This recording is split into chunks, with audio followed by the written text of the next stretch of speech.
오늘 우리가 함께 읽은 본문 말씀을 중심으로 중심이라는 제목으로 함께 은혜를 나눠보려고 합니다. 여기 한 사람의 인생이 있습니다. 그는 어렸을 때 집을 잃고 길거리로 쫓겨나기도 했으며 9살에는 어머니가 돌아가셨습니다. 22살에는 사업에 실패하였고 23살에는 주의회 의원 선거에서 낙선하였습니다.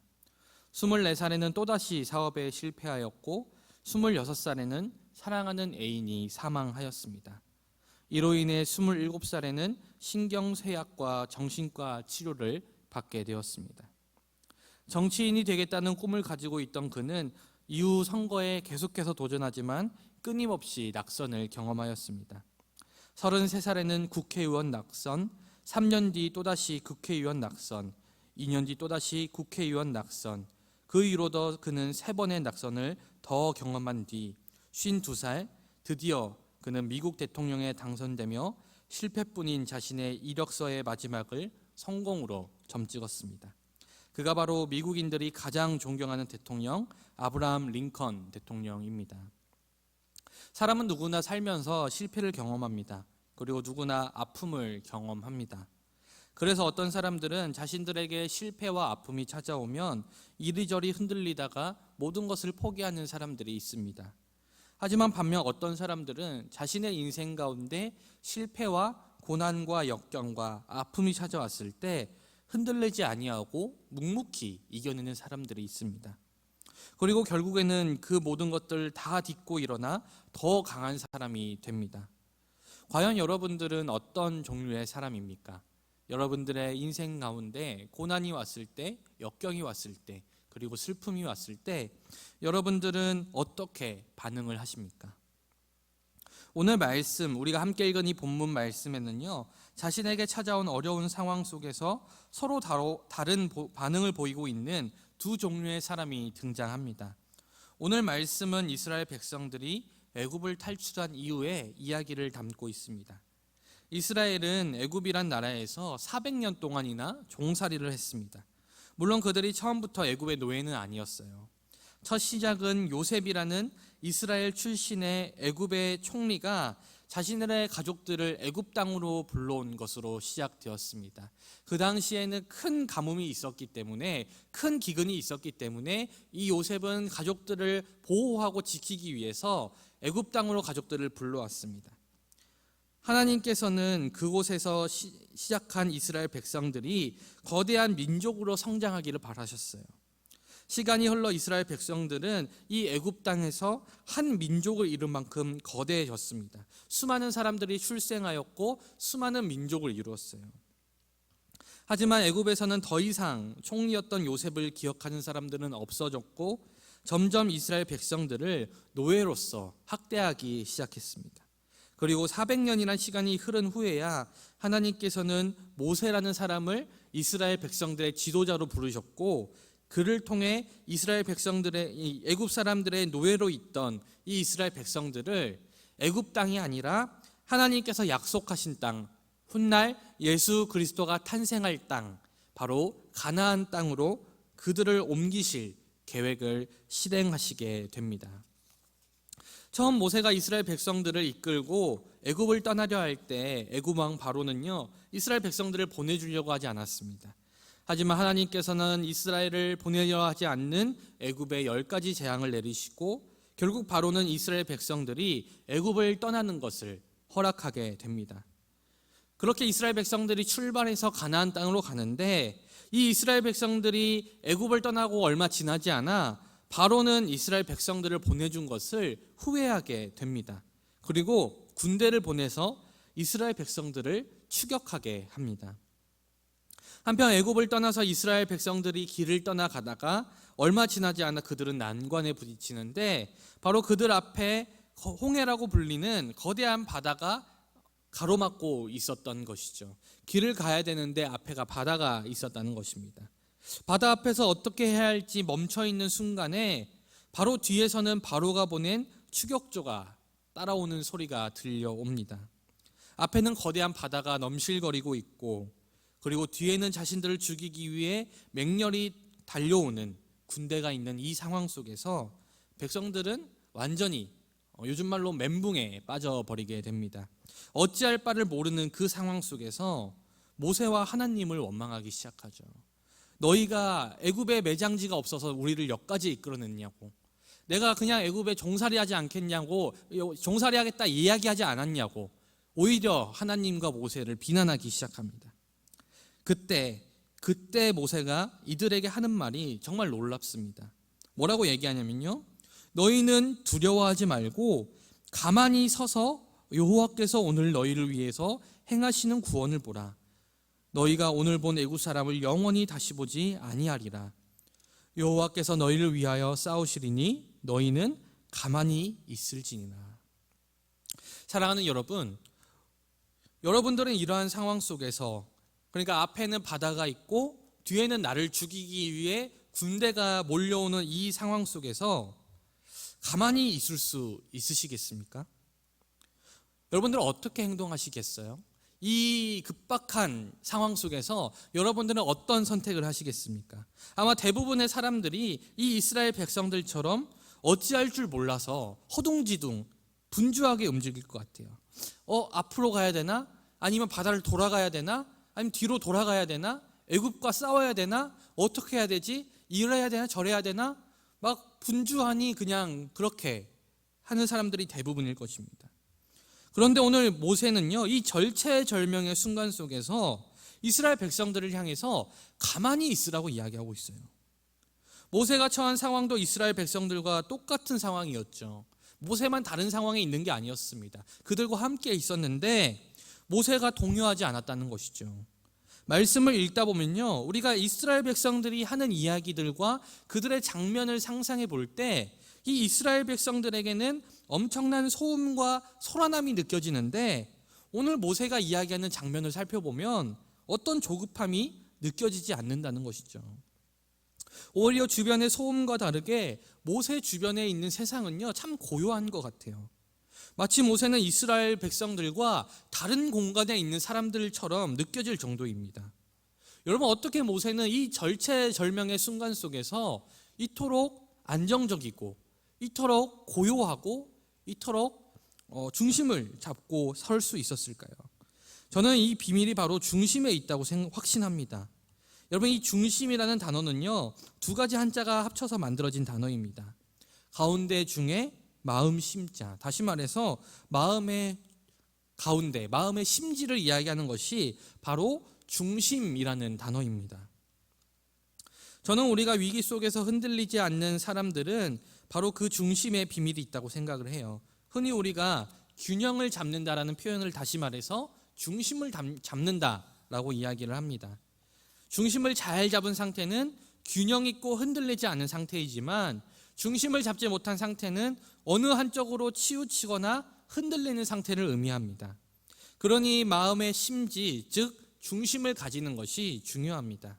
중심을 잡은 사람들은 흔들리지 않기 때문이죠. 그리고 우리가 중심을 잡는 것만큼 중요한 게 또 하나가 있습니다. 바로 우리의 마음의 중심을 무엇으로 잡을 것인지에 대한 문제라는 것이죠. 하나님을 모르는 세상 사람들 중에서도요, 중심을 가진 사람들이 있어요.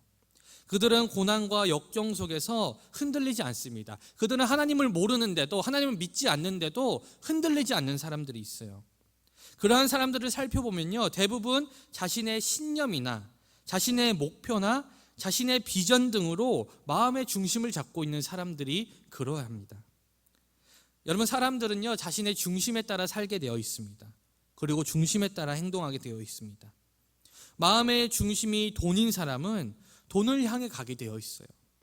돈으로 모든 것을 판단하게 되어 있고, 돈으로 모든 것의 잣대를 들이대게 되어 있습니다. 마음의 중심이 명예인 사람은 명예를 따라 살아가게 되어 있습니다. 하지만 여러분, 이 세상 사람들이 마음의 중심으로 잡고 살아가는 것들은요, 영원하지가 않습니다. 나의 목표, 나의 꿈, 나의 비전 등도 마찬가지죠. 무엇보다 마음의 중심이 내 것 혹은 세상의 것인 사람들은 내가 모든 것을 결정해야 합니다. 그렇기 때문에 마음의 중심이 나인 사람은 항상 소란할 수밖에 없습니다. 나의 문제가 찾아오면, 내 인생의 어려움이 찾아오면 내가 판단하고 내가 결정하고 내가 움직여야 되기 때문에 항상 소란하고 항상 분주할 수밖에 없다는 것이죠. 여러분, 모세도요, 원래는 중심이 하나님이 아니라 자기 중심적인 사람이었습니다. 그가 젊은 시절 애굽의 왕자로 살아갈 때만 해도 그는 모든 것을 가지고 있었고 그가 모든 것을 스스로 결정하며 살아왔습니다. 그 결과 어땠습니까? 그는 자신의 혈기를 이기지 못하고 살인자가 되어서 모든 것을 잃고 광야로 쫓겨나야 했습니다. 그는 분명히 선한 의도로 했어요. 나의 백성, 이스라엘 백성을 괴롭히는 저 애굽 사람을 내가 보지 못하겠다. 백성을 사랑하는 마음에, 자신의 민족을 사랑하는 마음에 자신이 움직였더니 살인자가 되고 말았습니다. 모든 것을 잃고 광야로 쫓겨난 이 모세. 하지만 그가 모든 것을 다 잃고 다시 하나님을 만나 이스라엘 백성의 지도자로 세움을 받았을 때 그는 오히려 가진 것이 없었기 때문에 모든 것을 하나님께 의지해야 했습니다. 마음의 중심이 바뀐 것이죠. 그 전까지 모세가 가졌던 마음의 중심은 나의 젊음, 나의 열정, 나의 혈기, 그리고 내가 배웠던 애굽에서 누리고 있던 모든 것들이었다면 이제는 모세의 중심이 하나님밖에 없었다는 것입니다. 중심이 나였던 젊은 날의 모세였다면 아마 홍해와 군대 앞에는 홍해가 있고 뒤에는 군대가 오는 이 상황 속에서 그는 자신의 판단대로 어떤 결정을 했을 거예요. 어디로 대피하라든지 아니면 직접 애굽의 군대와 전쟁을 벌였을 수도 있습니다. 짧은 시간 결정을 해야 했기에 아마 모세도 분주했을 거예요. 하지만 중심이 하나님이 된 지금 모세는 더 이상 위기 속에서 동요하지 않습니다. 왜냐하면 하나님께서 길을 열어주실 것이기 때문이에요. 15절에 하나님께서 어찌하여 내게 부르짖느냐라고 말씀하시는 것으로 미루어 볼 때 모세는 이스라엘 백성들에게 가만히 있으라고 말한 이후에 하나님께 기도했던 것 같습니다. 그리고 결국 홍해가 갈라지는 기적을 보게 되었습니다. 모세의 마음의 중심이 하나님께 있었기 때문에 모세는 동요하기보다는 먼저 하나님을 찾았습니다. 어쩌면 모세는 동요할 필요조차 느끼지 못했을 수도 있습니다. 왜냐하면 자신의 중심에 있는 이 하나님은 이 세상을 창조하시고 다스리시고 모든 것을 주관하시는 완전하시고 완벽하신 주인이시기 때문이죠. 사랑하는 여러분, 위기 속에서 벗어나고 싶으십니까? 실패 속에서, 아픔 속에서 회복되고 싶으십니까? 여러분, 우리가 모세의 상황이라면 과연 하나님께 기도할 생각을 했을까요? 이 위태롭고 급박한 상황 속에서 하나님께 엎드려서 기도할 생각을 했을까요? 당장 내 위기를 탈출해야 되는데 모든 것을 가만히 있으라고 멈춰놓은 이후에 하나님께 기도할 수 있으시겠습니까? 마음의 중심이 하나님인 사람은 기도할 수 있습니다. 마음의 주인이 내가 아니라 하나님이 된 사람은 기도할 수 있어요. 그렇다면 우리도 우리의 마음의 중심을 점검해 보아야 합니다. 성경을 보면요, 모세뿐만 아니라 마음의 중심이 하나님을 향해 있는 사람은 어떠한 상황 속에서도 어떠한 위기 속에서도 동요하지 않습니다. 사자굴 속에 다니엘이 그랬죠. 골리앗 앞에 다윗이 그러했습니다. 감옥에 수없이 갇힌 바울과 수많은 순교자들이 그러했습니다. 이 외에도 수많은 성경의 인물들이 마음의 중심이 하나님께 있을 때 동요하지 않았어요. 그들이 위기 속에서 있을 때 그들은 그것을 피하기 위해, 그러한 상황에서 벗어나거나 그것들을 해결하기 위해 분주하지 않았습니다.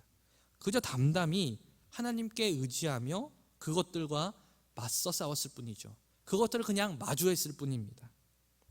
그렇다면 여러분들의 마음의 중심에는 하나님이 계십니까? 아니면 여러분들 스스로 내가 내 마음의 주인이 되어 계십니까? 지금은 사라졌지만 제가 처음 결혼하고 막 신혼 살림을 시작했을 때 저희 집에서 요리를 방해하는 한 가지 물건이 있었어요. 제가 요리할 때면 항상 그것 때문에 좀 곤욕을 치렀던 적이 있습니다. 그게 뭐냐면 바로 설탕 봉지에 담겨 있는 소금이었어요. 그러니까 겉 표지에는 설탕이라고 써져 있는데 담겨져 있는 거는 소금인 거죠. 그러니까 누군가 골탕 먹이려고 우리 아내가 저를 막 한번 골탕 먹어볼까? 막 이런 의도로 한 것은 아니고, 이 소금을 이제 대용량 구매하다 보면 눅눅해지잖아요. 그래서 이걸 보관하려면 지퍼백이 필요한데 마침 집에 있었던 지퍼백이 다 쓰고 남은 설탕 봉지밖에 없었던 거예요. 그래서 거기에 이제 소금을 담아두고 사용할 수밖에 없었는데, 이제 저희 아내는 요리를 자주 하니까 잘 알고 쓰지만 제가 가끔씩 한번 요리할 때면 헷갈릴 때가 많이 있어요. 나도 모르게 이게 설탕인 줄 알고 쓰는 거죠. 설탕과 소금은 비슷합니다. 하얀 가루라는 점에서 비슷하고, 거기 또 담겨 있으면 잘 몰라요, 사실. 아마 여러분들도 와도 다 실수할 것 같아요. 그런데 아무리 설탕과 소금이 비슷하다고 한들, 그리고 소금이 설탕 비닐에 담겨 있다고 한들, 소금이 설탕의 맛을 내는 일은 결코 없습니다. 그렇기에 비록 겉표지에는 설탕이라고 써져 있지만 저희 집에선 그것을 설탕 봉지라 부르지 않았어요. 소금 봉지라고 불렀습니다. 여러분, 흔히 사람의 마음을 그릇에 비유하곤 합니다. 그리고 그릇은요, 무엇을 담느냐에 따라서 정체성이 결정이 됩니다. 우리들의 마음도 마찬가지예요. 우리 마음의 중심에 무엇이 담겨 있느냐가 바로 우리의 삶의 그 정체성을 결정합니다. 그릇에 간장이 담겨 있으면 간장 종지고요, 그릇에 물이 담겨 있으면 물컵입니다. 그릇에 술이 담겨 있다면 그거는 술잔이 되겠죠. 우리도 마찬가지란 거죠. 우리의 마음에 무엇이 담겨 있느냐, 여러분들 마음에 돈이 담겨 있느냐, 명예가 담겨 있느냐, 여러분들의 비전이 담겨 있느냐, 그리고 하나님이 담겨 있느냐, 그거에 따라서 나의 정체성이 달라진다는 거예요. 이왕 우리의 마음에 담는 거, 변하지 않는 것, 영원한 것, 무한한 것, 가장 가치 있는 것을 우리 마음속에 담아야 되지 않겠습니까? 그래야 우리가 주변 환경에 흔들리지 않을 수 있는 것이죠. 이러한 수식어들의 가장 적합한 단어는 오직 하나님이란 단어밖에 없습니다. 그러므로 우리는 우리의 마음에 하나님을 담아야 되는 거예요. 말씀을 정리하겠습니다. 사랑하는 여러분, 부디 우리의 마음의 중심을 잘 잡으시기를 소망합니다. 여러분들의 마음의 중심에 세상의 것들이 아니라, 내가 아니라 영원하시고도 완전하신 하나님이 계시기를 소망합니다. 그리하여서 조그마한 풍파에도 미친 듯이 흔들리는 세상 사람들과 달리 태풍 속에서도 하나님과 함께 잠잠히 앞으로 나가는 여러분 되시길 바랍니다. 오늘 말씀의 모세처럼, 오늘 말씀에서 읽지는 않았지만 사자굴의 다니엘처럼, 감옥 속의 바울처럼, 그리고 수많은 신앙의 선배들처럼 우리의 마음의 중심을 잘 잡아서 바다와 군대로 갈 길이 없는 와중에도 바다에 길을 내시는 그 기적의 하나님을 날마다 체험하며 살아가시기를 주님의 이름으로 간절히 축원드립니다.